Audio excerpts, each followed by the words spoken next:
President Trump went to the UN yesterday and he tackled this issue head on, because what the left wants you to believe is that there is a scientific consensus, as though science were made by consensus, that the world is going to end in 10 years. Nobody thinks that.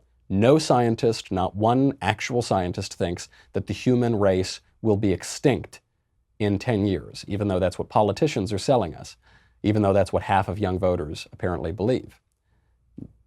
Totally unscientific. But what the left wants you to think is that climate change is this scientific issue. Look, it's just the science, no politics involved. And hey, coincidentally, because of that science, you need to give us higher taxes, the redistribution of wealth, reparations for slavery for some reason. That's in a lot of the Green New Deal-like proposals. Not sure why, but it is. You need to give us open borders. You need to give us greater international control of government. You need to surrender some of your sovereignty. You need to surrender some of your power when it comes to negotiating trade deals. You need to do all of this because of the science. You say, what does any of that have to do with science? I don't see. They say, no, you just have to. That's the natural progression. And so the UN is a great place to do this. This is why the UN has led the way talking about global warming. It just coincidentally, the global warming alarmism achieves all of the UN's goals for a very long time. So President Trump goes to the UN, and he's not fooled by this false distinction without a difference. He goes at it head on, and he says, using one term, globalist, he sums it all up, and he makes clear the future does not belong to the globalists. Here he is. The truth is plain to see.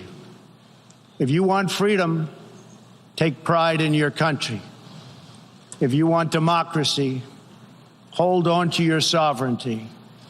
And if you want peace, love your nation.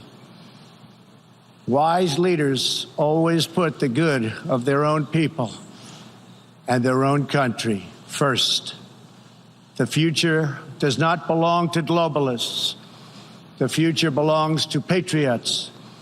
The future belongs to sovereign and independent nations who protect their citizens, respect their neighbors, and honor the differences that make each country special and unique.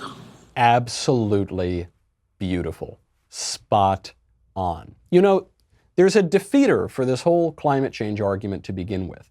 What we're told by the global climate change movement is we've got to stop Trump. Trump is destroying the world. That's what some people have said, even on television. Trump is destroying the world. And yet, they blame Trump for pulling out of the Paris Climate Accord. They said, that's it. That's going to ruin the whole world. A year or two after Trump pulled out of that global climate accord, they looked at the numbers.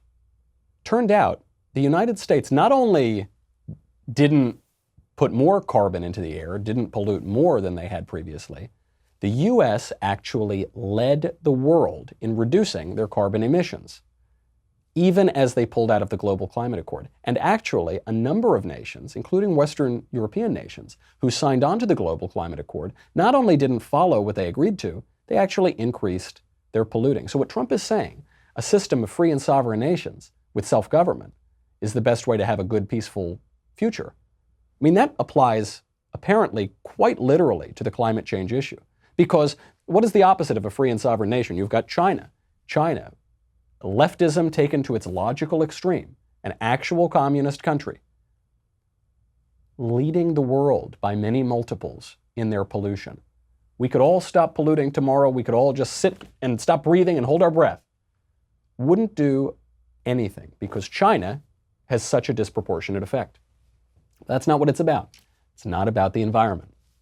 What it is about is the globalism. It is the leftism. It is, you use whatever term you want to use.